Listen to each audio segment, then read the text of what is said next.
بسم الله الرحمن الرحيم والصلاة والسلام على رسول الله رب اشرح لي صدري ويسر لي أمري واحلل عقدة من لساني يفقهوا قولي. Professeur Ahmed Amin, tout d'abord je vous remercie pour cette généreuse présentation et je profite aussi de l'occasion pour remercier le CEMA et le Centre de recherche en anthropologie sociale et culturelle d'avoir bien voulu m'accueillir pour présenter ce livre, et je vous remercie tous aussi d'être venus pour m'écouter, car je sais que ce sont les vacances, il n'y a pas beaucoup de temps, donc c'est un très grand honneur pour moi d'intervenir ici. Alors ce livre donc, a été publié en anglais, mais je tiens à rassurer ceux qui se sentent plus à l'aise en français qu'une version française va bientôt paraître sous le titre de Homme de Dieu, Homme de lettres, érudition islamique et histoire intellectuelle en Afrique subsaharienne. Donc dans 2 ou 3 mois ou plus tard. Donc je voudrais commencer par poser et répondre à la question de savoir pourquoi est-ce que j'ai écrit ce livre. Beaucoup, n'est-ce pas, de politologues trouveront étrange que je m'intéresse à ce type de questions. Et donc, car j'ai commencé ma carrière comme enseignant en sciences politiques, j'enseigne la politique comparée, l'anthropologie politique, d'autres, donc qui ne sont pas directement liés à l'héritage intellectuel de l'Afrique subsaharienne. Donc pourquoi j'ai écrit ce livre? Et donc la réponse à cette question exige que je retourne une quinzaine d'années en arrière. Alors à l'époque j'étais professeur à l'université Gaston Berger de Saint-Louis au Sénégal, et j'étais impliqué dans 2 projets de recherche basés hors de l'Afrique, car il y avait très peu d'intérêt pour ce thème, et je dirais pourquoi. Donc cette marginalisation de l'élite intellectuelle arabophone.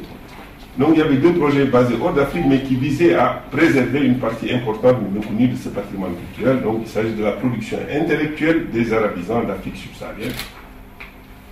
Alors le premier projet était basé à Londres, et était parrainé par la fondation Al-Furqan d'Ihya al-Turath al-Islami, qui avait été créée par le cheikh saoudien, ancien ministre du pétrole Ahmed Zaki Yamani, pour, n'est-ce pas, et qui s'assignait pour objectif de revivifier le patrimoine culturel islamique. Et donc, à sa création au début des années 90, la fondation estimait le nombre de manuscrits en langue islamique, c'est-à-dire en langue des peuples islamisés, à 3 millions de manuscrits. Donc, il s'agit de textes qui n'avaient pas été publiés et qui risquent d'être perdus si rien n'était fait pour les préserver.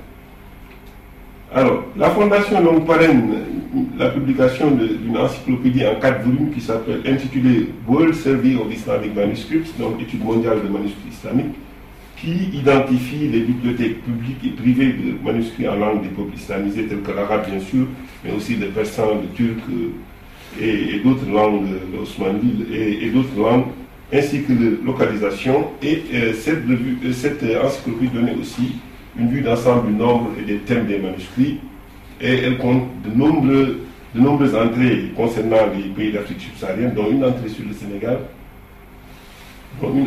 Sénégal, que j'ai produite, et donc qui constitue une cartographie des collections de manuscrits.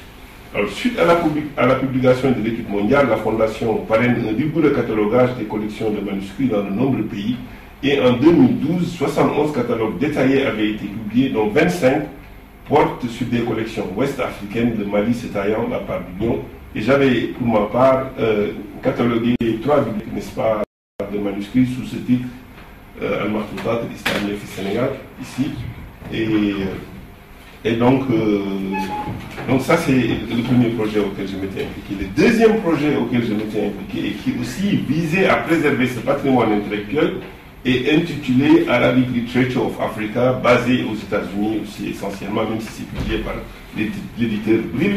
Et ce projet avait été initié au début des années 60 à l'université d'Ibadan au Nigeria par l'historien britannique, américano-britannique, qui s'appelle John Hanwick, qui est un pionnier dans ce domaine et qui est mort en 2015. À l'origine, Hanwick s'assignait comme objectif de recenser et de publier en un volume bibliographique des écrits arabes d'Afrique subsaharienne accompagnés de la biographie de leurs auteurs. Il pensait qu'il pouvait faire tout cela en un seul volume, et à mesure qu'il poursuivait ses recherches, il découvrait de nouvelles sources, et quand il raconte, n'est-ce pas, la genèse de ce projet à la fin de sa vie, il disait, et non sans humour, je le cite en anglais, I had no clue that it would take 2/3 of a lifetime. Je n'avais pas du tout l'idée que ça me prendrait 2 tiers de ma vie de recenser les écrits des intellectuels arabophones en Afrique subsaharienne. Donc ce qui était conçu comme un projet d'un seul volume débouche sur la publication d'une encyclopédie de plusieurs milliers de pages, n'est-ce pas, sous le titre de Arabic Literature of Africa, donc qui s'inspire du Geschichte der arabischen Literatur de Karl Brockelmann, Histoire de la littérature arabe de Brockelmann, qui a été publié, comme vous le savez, au début du siècle, donc qui est un recensement des auteurs arabes et de leurs écrits. Et donc l'encyclopédie donc Arabic Literature of Africa, qui est publiée par Brill aussi, est constituée de 7 volumes, dont 6 ont déjà été publiés, qui couvrent le Soudan nilotique, c'est-à-dire la République, essentiellement la République du Soudan actuelle, jusqu'en 1900, qui est le volume 1, puis il y a un deuxième volume sur le Soudan central, donc la région du Nord Nigeria essentiellement, et un troisième volume sur l'Afrique du Nord-Est, un quatrième volume sur le Soudan occidental, essentiellement la Grande Sénégambie, un cinquième volume sur la Mauritanie et le Sahara occidental qui couvre en 2 tomes une production littéraire de 300 ans, constituée de plus de 10 000 titres écrits par plus de 1800 auteurs, et enfin un dernier volume sur le Soudan nilotique au XXe siècle devra compléter la série. Donc, bref, les lettrés musulmans d'Afrique subsaharienne, et j'aime pas trop utiliser ce terme, mais je l'utilise parce que je n'en trouve pas en outre, ont beaucoup écrit. Ils ont écrit en arabe, ils ont écrit en adjami. En outre, de nombreux chercheurs travaillent sur différents aspects de l'érudition islamique en Afrique subsaharienne, et cela, je ne cesse de m'en rendre compte, et je vais vous en donner un autre exemple édifiant. Il y a quelques mois, j'avais fait circuler un appel à communication pour une conférence que j'organise à Harvard en février prochain, donc sur l'érudition islamique, donc sur le thème que je traite dans ce livre. Et je pensais recevoir une vingtaine de propositions, tout au plus, et au moment où le délai de soumission des communications avait expiré, soit en début juin 2016, donc le comité d'organisation avait reçu plus de 100 propositions de toutes les disciplines des sciences humaines et sociales, sociologie, anthropologie, théologie, histoire, études littéraires, philologie, en provenance de 24 pays, donc qui étaient, n'est-ce pas, tournés autour de l'étude de l'érudition islamique en Afrique subsaharienne. C'est dire donc que non seulement la tradition intellectuelle arabo-islamique d'Afrique est très riche, d'Afrique subsaharienne, et je mets l'accent sur l'Afrique de l'Ouest dans ce livre, mais aussi des chercheurs talentueux en étudient différents aspects. Et malgré tout, cette tradition intellectuelle islamique, cette tradition d'érudition était largement absente des grands débats sur la production du savoir sur l'Afrique et en Afrique en langue occidentale. J'ai pu m'en rendre compte aussi pendant notamment les années 90, et ce qui m'a conduit, n'est-ce pas, à entreprendre cette recherche, à collecter ces manuscrits et à publier ce livre. Donc, en lisant pendant les années 90 2 livres qui ont été publiés en langue anglaise et qui avaient profondément marqué le débat intellectuel sur la production du savoir sur l'Afrique et l'africanisme. Et surtout aux États-Unis. Et ces livres, donc les auteurs de ces livres sont Valentin Mudimbe, qui avait écrit un livre intitulé The Invention of Africa, et le deuxième livre de Kwame Appiah, In My Father's House. Et ces livres avaient tellement influencé le débat intellectuel que leurs auteurs avaient, n'est-ce pas, été lauréats d'un prix qui s'appelle Melvin Herskovits, et qui, aux États-Unis, est décerné par l'Association des études africaines des États-Unis et du Canada au meilleur livre écrit en anglais sur l'Afrique. Donc, chacun de ces auteurs avait reçu le prix Melvin Herskovits, tellement leur livre avait exercé de l'influence, avait été bien reçu. Alors, donc je prends ces livres comme illustration du fait que les écrits de lettres arabisants sont absents du débat en langue occidentale. Il existe de nombreux dénominateurs communs entre les auteurs de ces livres. Excusez-moi une seconde, je vais me moucher.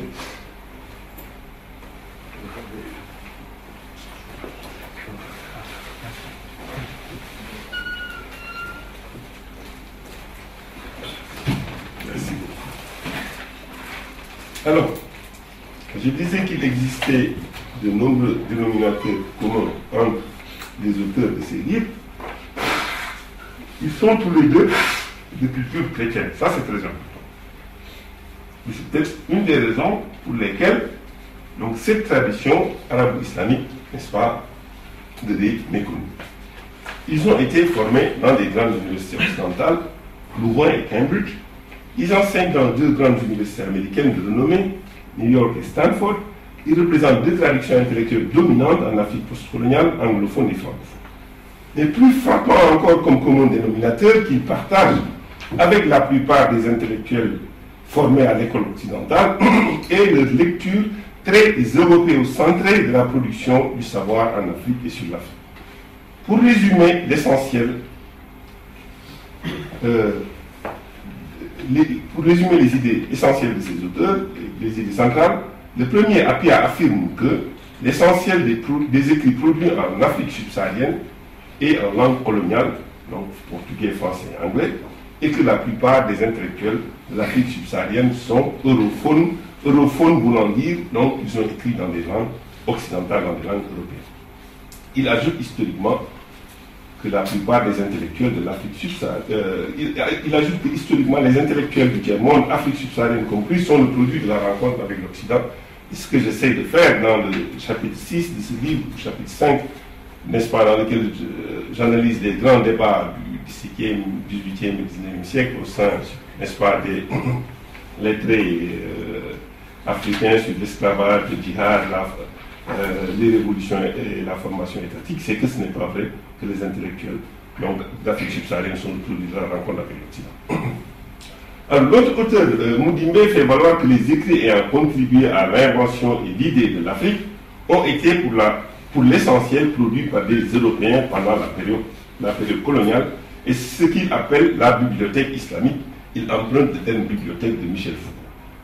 Il s'agit de récits d'explorateurs européens et des missionnaires, et ces écrits constituent le noyau de la bibliothèque coloniale. Cette dernière s'étoffe par l'apport des administrateurs coloniaux et les écrits de la première génération d'anthropologues occidentaux. Et l'objectif du savoir ainsi généré était de produire des connaissances sur les peuples coloniaux afin de pouvoir les gouverner. Alors, cette bibliothèque coloniale, telle que Mudimbe l'a nommée, continue à s'enrichir après la colonisation grâce à l'apport des chercheurs et écrivains en langue occidentale. Et sur le plan épistémologique, au dire de Mudimbe, cette bibliothèque puise ses concepts et grilles d'analyse des visions du monde et de l'Afrique héritées de l'Occident. Et je cite, il dit, donc les interprètes européens, tout comme les analystes africains, utilisent des catégories et systèmes intellectuels relevant de ce qu'il appelle un ordre épistémologique occidental. En documentant l'histoire intellectuelle de l'Afrique de l'Ouest musulmane, je démontre que Appiah, Mudimbe et beaucoup d'autres ont tort de dire que la plupart des intellectuels sont europhones ou que les analystes africains utilisent essentiellement des catégories relevant de l'ordre épistémologique occidental. Il y a une traduction d'érudition qui date de très très longtemps en Afrique, en langue arabe. Au XIIIe siècle, il existait, n'est-ce pas, une résidence pour les étudiants ouest-africains à l'université de Lazare qui s'appelait Riwak. Et donc, et cette tradition, n'est-ce pas, remonte à plusieurs siècles. Alors, l'idée centrale, l'argument central de ce livre, les deux idées essentielles. D'une part, l'Afrique noire tend à être représentée aussi bien dans le discours académique que dans l'imaginaire populaire comme un univers de tribus antagoniques, et un des grands défis de la construction nationale selon une telle perception est de créer un commun vouloir de vie commune au sein des différentes tribus séparées par les frontières coloniales et post-coloniales. Donc ce méta-récit de la fragmentation de l'Afrique en tribus antagoniques a tellement été ressassé que, n'est-ce pas, il est devenu, sinon parole d'évangile, excusez-moi le terme, du moins la lecture dominante. Et moi j'affirme que de nombreux peuples africains se sentant liés par une communauté de destin ont su dans le passé comme dans le présent transcender leurs particularités pour réaliser des objectifs communs, et ça on peut en donner de nombreux exemples. La très ancienne tradition intellectuelle islamique, à laquelle les Africains de toute race et ethnicité, j'aime pas le terme race, ont contribué, constituent une illustration achevée du fait qu'il y a eu, n'est-ce pas, beaucoup d'interactions entre les Africains au-delà des barrières coloniales et linguistiques. Il en est de même des turuq comme la Tijaniya et la Qadiriya et d'autres qui ont recruté au-delà des frontières coloniales et linguistiques.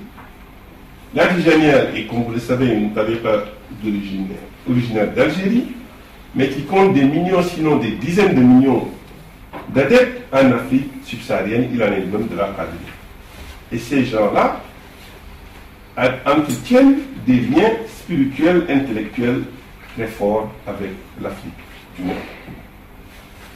Mais en inventant l'Afrique comme continent d'oralité, je parle de l'Afrique subsaharienne, comme région d'antagonisme tribal, ce discours passe sous silence sa tradition littéraire. Maintenant, de quand date la mise en place d'un système d'éducation en langue occidentale en Afrique de l'Ouest?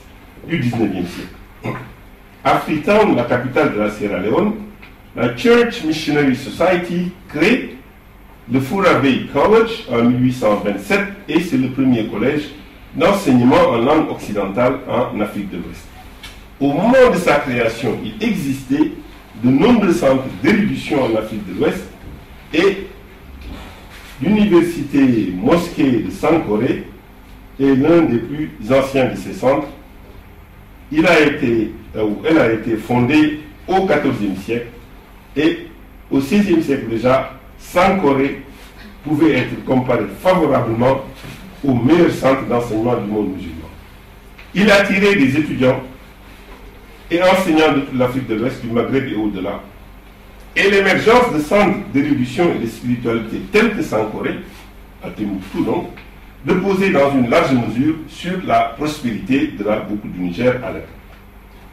Si le Mali est aujourd'hui un des pays les plus pauvres du monde, l'empire médiéval dont il porte le nom, n'est-ce pas, exportait de grandes quantités d'or au reste du monde.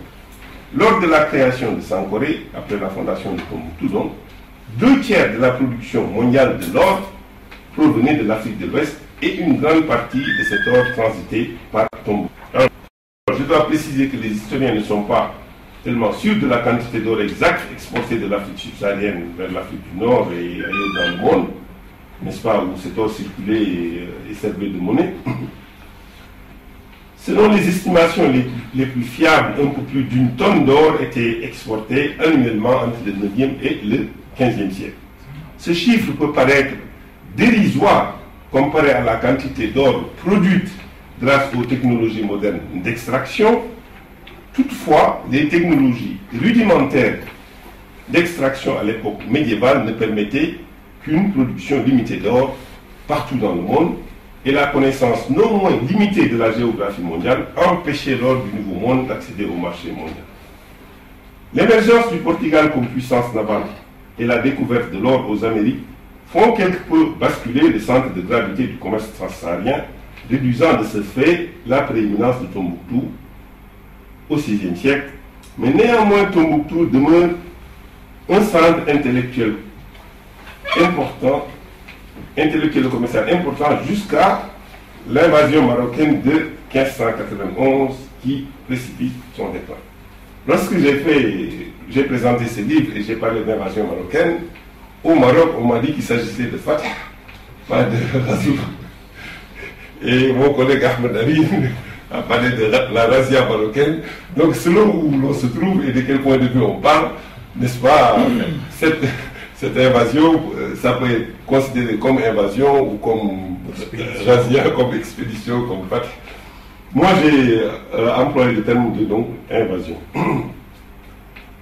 Alors, l'armée d'invasion saadienne donc était composée de soldats espagnols, arabes, berbères appelés armas de la Brumat, qui signifie mousquetaire, et suite à l'invasion, les armas s'implantent au Nord Mali, s'émancipent de la tutelle de la monarchie saadienne et se marient avec les élites locales.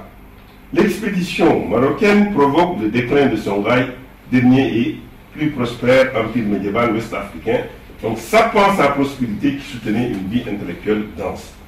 La suzeraineté marocaine sur l'État central ne dure pas longtemps car la force expéditionnaire déclare vite son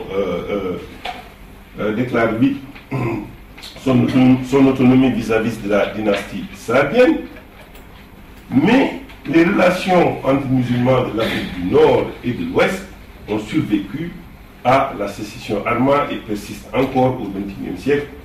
Comme vous le savez bien, ici en Algérie, lorsque, juste avant cette conférence, j'ai discuté donc avec quelques amis ici, et je leur disais que mon frère a fait ses études d'ingénieur agricole ici en Algérie, et l'ingénieur agronome, et il y a une coopération entre l'Algérie, mais aussi le Maroc, la Tunisie et beaucoup d'autres, l'Égypte et l'Afrique subsaharienne, donc qui est très forte. Donc, les liens datent de très longtemps et au cours du deuxième millénaire, les Africains noirs et arabo-berbères ont entretenu des contacts soutenus.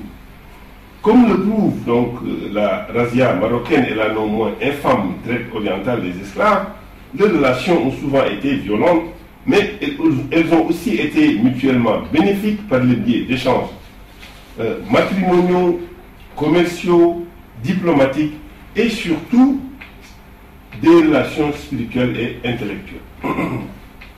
Néanmoins, ces échanges intellectuels demeurent l'aspect le moins étudié des relations entre l'Afrique du Nord et l'Afrique subsaharienne, du moins au sein des intellectuels europhones formés à l'école occidentale, et cette négligence résulte de l'organisation académique de l'étude de l'Afrique en Occident notamment.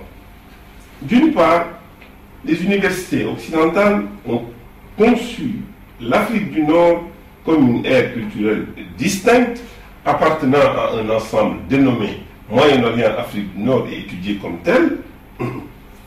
D'autre part, elles ont confiné l'étude du Sahara, d'une partie du Sahara, l'étude du sud du Sahara, excusez-moi, comme l'Afrique au sens propre du terme, dans le cadre de l'africanisme. Donc l'étude de l'Afrique subsaharienne est confinée dans le cadre de l'africanisme et c'est très clair que la plupart des centres de recherche en Amérique, mais aussi en Europe, sont soit des centres Middle Eastern Studies, North Africa, Middle East ou African Studies. Donc quand on dit African Studies, en général, ce qu'il veut dire, c'est l'Afrique subsaharienne. Et cette division du travail ignore le fait que l'arabe, comme langue maternelle, comme langue de culture et comme langue de liturgie, a été et demeure un lien puissant unissant des centaines de millions de musulmans du Maghreb, du Sahara et de l'Afrique subsaharienne. Au cours du second millénaire, la diffusion de la langue arabe a transformé profondément les sociétés africaines.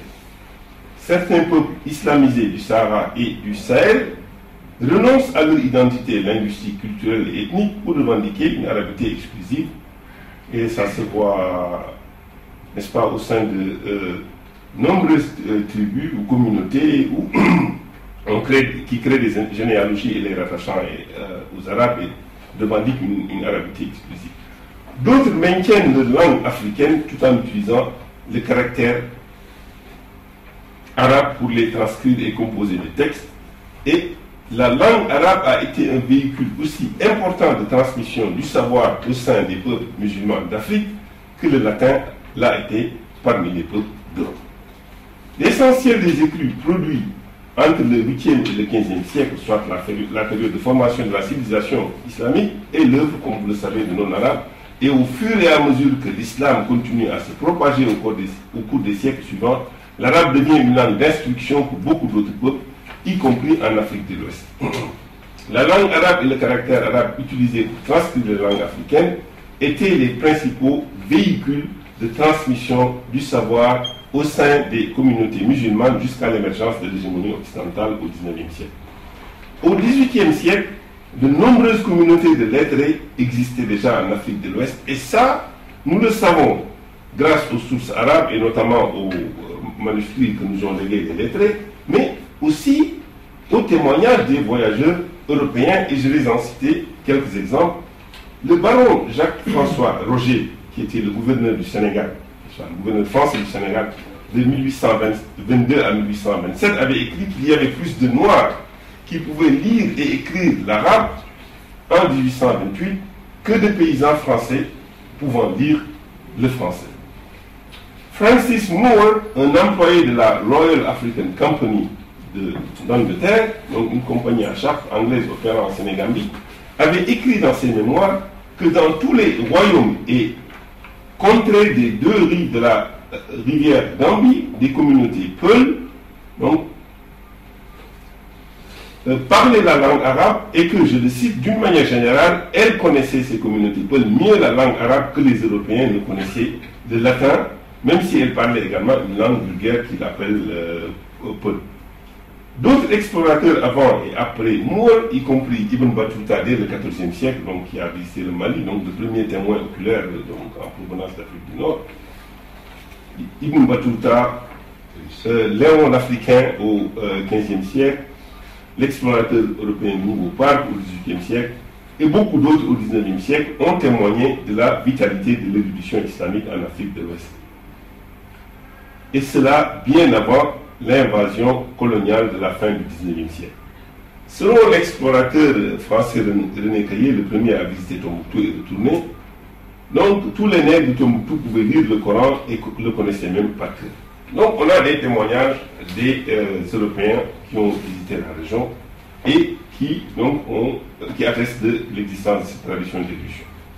C'est important à rappeler car même après la colonisation, dans un certain nombre de recensements français pendant la colonisation et même après, les lettrés en arabe en fait ou les gens qui savaient lire et écrire l'arabe ou leur langue avec le caractère arabe n'étaient pas considérés comme des gens lettrés, c'est-à-dire qu'ils étaient considérés comme des analphabètes. Donc maintenant, s'agissant des sources arabes, donc des manuscrits qui existent dans la région, on peut les classer en 5 catégories. Donc, il y a des écrits de type historique, qui incluent notamment les chroniques, les tawarikh de Tombouctou du XVIIe siècle, comme Tariq al-Fattah, Tariq al-Soudan, et qui sont nos principales sources d'informations historiques sur les États ouest-africains précoloniaux.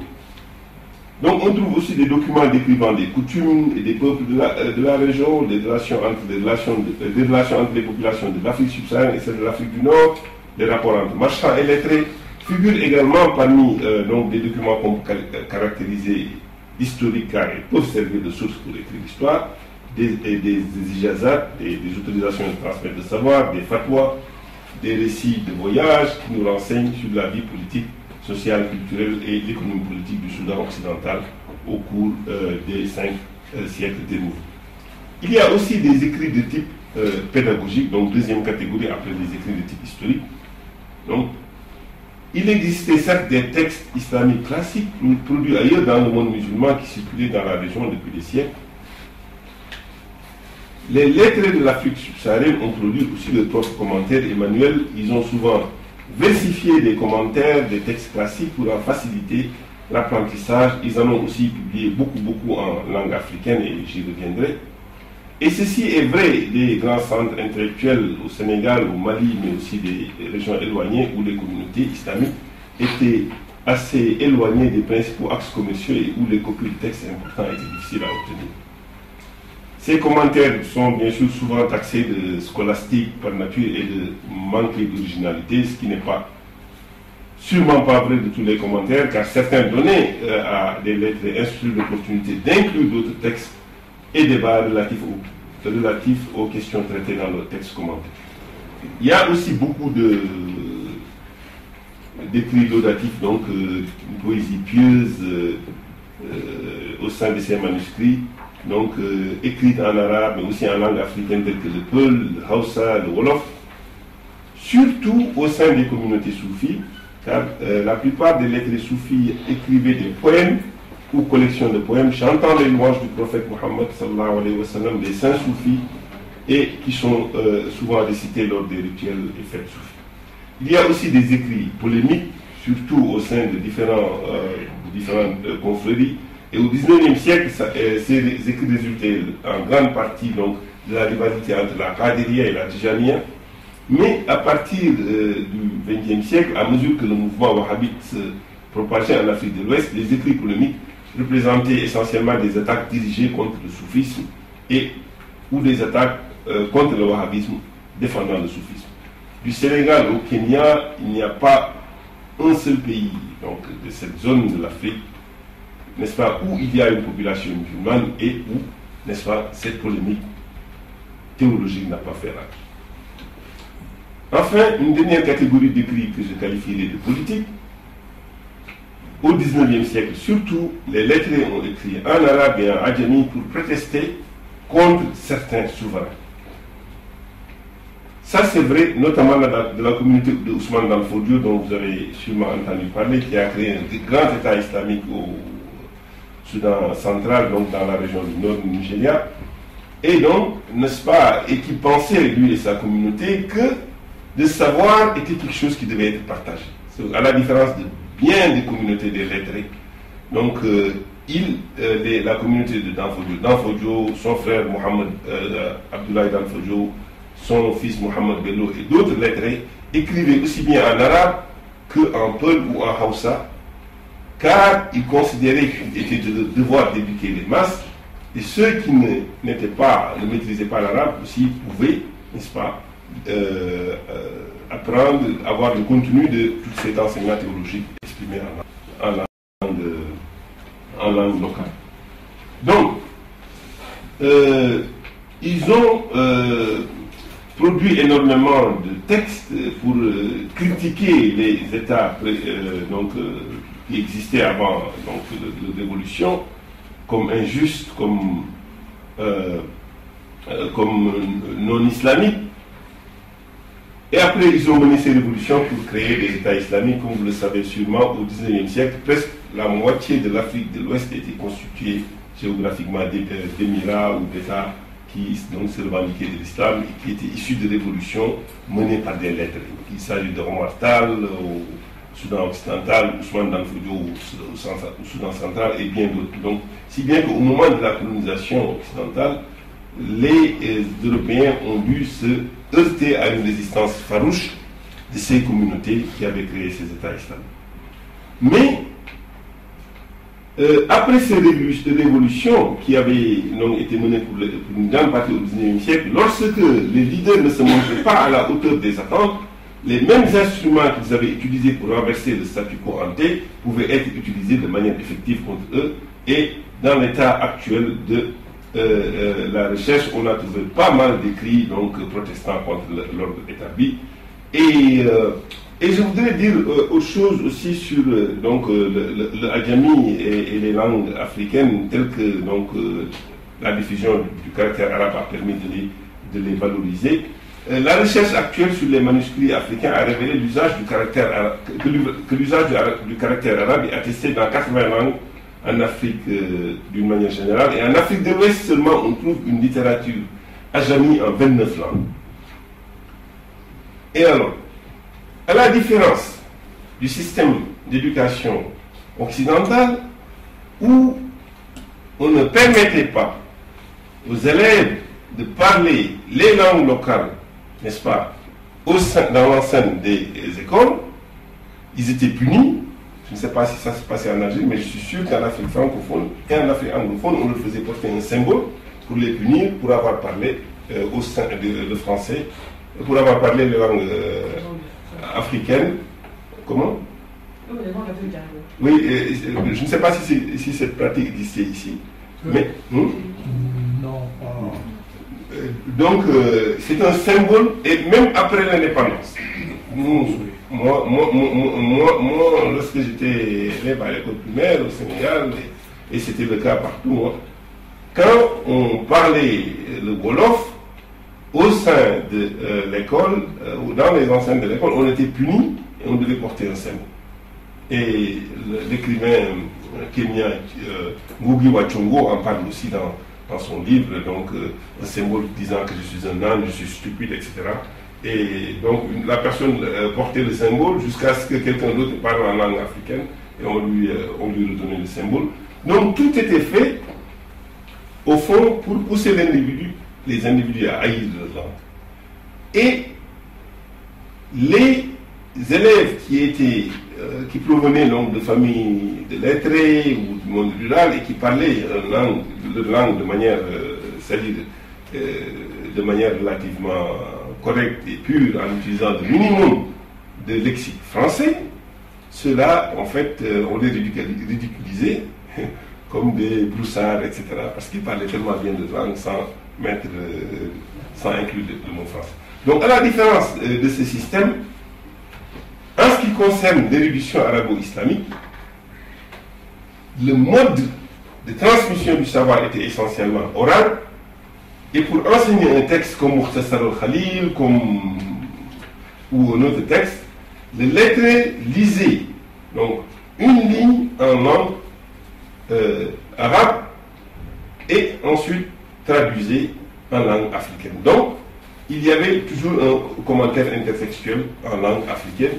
Alors, qu'est-ce que ça veut dire? Ça veut dire que le développement de l'érudition islamique a contribué à enrichir de manière considérable les langues africaines. Car plus le lettré est versé en études islamiques, plus il maîtrisait sa langue et il pouvait donner une conférence en Peul, en Wolof, en Hausa sur le soufisme, sur le fiqh maliki, sur autre chose, en utilisant un lexique très très élaboré dans ces langues. Donc voilà la différence, une différence fondamentale entre la diffusion de la langue française ou de la langue anglaise et la diffusion de la langue arabe. Donc, on a d'une part un système d'enseignement bilingue où le lettré, en même temps qu'il apprenait donc, les sciences islamiques, aussi renforçait sa capacité de s'exprimer dans sa langue, et un système d'enseignement où, n'est-ce pas, les langues africaines étaient bannies et tout était fait pour décourager les gens de connaître les langues. Et ce n'est que très récemment,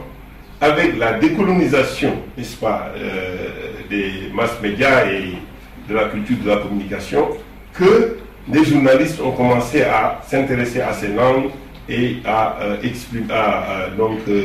faire un commentaire toujours en langue occidentale ou donc diffuser les informations dans les deux langues. Alors, donc les Français conquièrent Tombouctou à la fin du 19e siècle, comme vous le savez. Et à l'époque, il y avait un État qui avait été fondé par Omar Tal, un grand djihadiste qui avait été nommé comme khalife de la Tijani en Afrique de l'Ouest, qui avait créé un grand État de 150 000 km², qui donc, ni avant ni après, il n'y a jamais eu un État de cette superficie gouverné par une autorité islamique dans le temps occidental. Et l'État oumarien a été vaincu par les troupes françaises en 1889 ou 90, et ces troupes étaient dirigées par le commandant Achina. La bibliothèque omarienne de 4000 écrits fut confisquée par les Français, transférée à la Bibliothèque nationale sous le titre de Fonds Achina. Et beaucoup d'autres bibliothèques aussi ont été pillées. Donc, c'est les Marocains qui ont commencé par le razzia, ils ont emmené Ahmed Baba, mais aussi pas mal de le razzia ou de Fatah. Ils ont emmené Ahmed Baba et pas mal de manuscrits qui sont toujours au Maroc.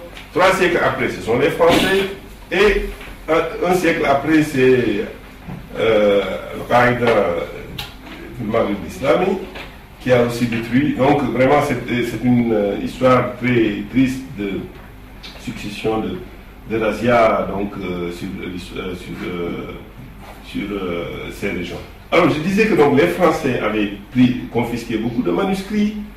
Donc les lettrés musulmans, n'est-ce pas, pour protéger leur patrimoine, après la conquête coloniale, certains ont enterré des livres pour ne pas qu'ils soient confisqués ou brûlés, d'autres les ont mis dans les chambres qu'ils ont murées. Et donc, la colonisation française a mis en place un système d'éducation occidentale visant à saper l'hégémonie de la langue arabe et marginaliser cette tradition d'érudition. Si bien qu'à la fin du 19e siècle, Fura Bay College, qui était ce premier collège en langue occidentale, était seulement un îlot de culture occidentale dans un océan d'érudition arabo-islamique. Mais à la fin du XXe siècle, c'est-à-dire un siècle après, l'impact du colonialisme occidental a inversé cette équation tant et si bien que le français, l'anglais et le portugais sont devenus des langues officielles d'instruction et d'administration dans toute l'Afrique de l'Ouest. Et parmi les centaines d'établissements d'enseignement supérieur modernes au sens moderne du terme, opérant en Afrique de l'Ouest au début de ce XXe siècle, il n'y a que très peu qui ont l'arabe comme langue d'instruction, et la plus ancienne donc, est de ces universités modernes arabophones en Afrique subsaharienne et l'université islamique de Sey au Niger, qui a été inaugurée en 1987. Mais entre la fondation de Sanko de Congué de culte et d'érudition au XIVe siècle et la création de l'université islamique de Sey, l'érudition islamique a connu des hauts et des bas. La langue arabe, elle, a toujours occupé une place centrale dans la vie sociale des communautés musulmanes.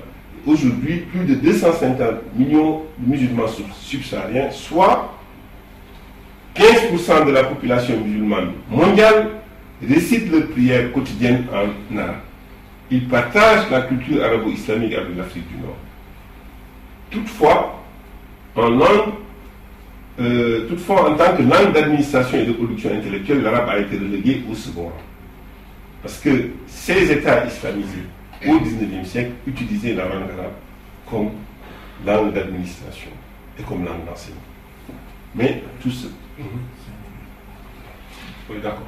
Bon, alors je n'ai fait que le tiers de ma communication, je m'excuse, je ne sentais pas le temps passer.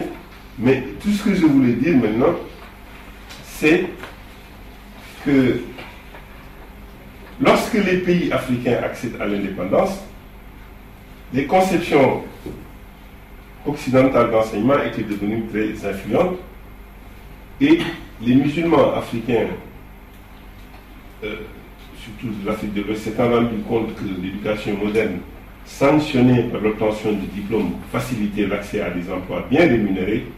Beaucoup de musulmans reçoivent de l'éducation dans les langues occidentales. D'autres fréquentent des écoles arabes modernes, mais ces dernières aussi s'inspirent de la pédagogie occidentale, fondée sur l'organisation de l'enseignement en classe d'études, regroupant des étudiants du même âge, apprenant un curriculum unifié selon un calendrier fixe, débouchant sur l'obtention d'un diplôme, ce qui n'est pas tout à fait la même chose que le système d'enseignement qui existait auparavant.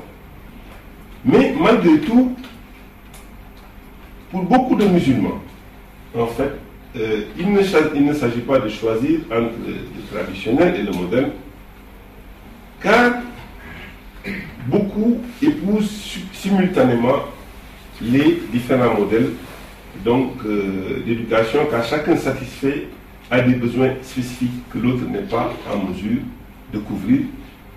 Et donc, il y a différentes approches à la connaissance. Il y a des écoles qui sont entièrement en langue occidentale, il y en a beaucoup, n'est-ce pas, où l'enseignement est dispensé essentiellement en langue occidentale. Il y a des écoles qui sont, qu'on appelle franco-arabes, ou des écoles exclusivement en langue arabe, donc, mais organisées selon la pédagogie occidentale, en classe, d'âge, selon un curriculum unifié, etc., débouchant sur l'obtention du diplôme. Mais il y a aussi l'enseignement de type traditionnel qui existe toujours, les écoles coraniques suivies, n'est-ce pas, des études supérieures islamiques, d'études des textes, de jurisprudence, de soufisme, de langue arabe, etc. Donc il y a ces trois systèmes qui continuent à coexister en Afrique de l'Ouest. Et au cours du XXe siècle, n'est-ce pas, tout au long du XXe siècle, les arabisants ont lutté pour, n'est-ce pas, maintenir pour préserver la langue arabe. Il y a eu des milliers d'étudiants qui ont été envoyés en Afrique du Nord pour étudier, surtout à l'Azhar, au Maroc, ailleurs, et donc qui, une fois retournés au pays, ont créé de propres écoles pour continuer à disséminer la langue arabe. Et donc, malgré le fait que les élites qui étaient occidentalisées avaient marginalisé la langue arabe, celle-ci a continué à n'est-ce pas, à être importante et à être très présente en Afrique subsaharienne. Et ça, je consacre les 3 derniers chapitres du livre à parler donc de n'est-ce pas, la vitalité de l'enseignement arabe, de la création de nouvelles universités. Il y en a beaucoup, il y en a à peu près une trentaine qui ont été créées, et aussi de la présence des arabisans dans la sphère publique. Je parle aussi donc des groupes qui se sont politisés, n'est-ce pas, pour résister contre, n'est-ce pas, la marginalisation de la langue arabe, et qui ont revendiqué une islamisation de l'État. Donc, car une islamisation veut dire un retour de la prééminence de la langue arabe, et donc leur rôle, assigner un rôle plus important dans la société, car ils étaient des islamistes. Donc, je vais m'arrêter ici et je vous remercie pour votre attention.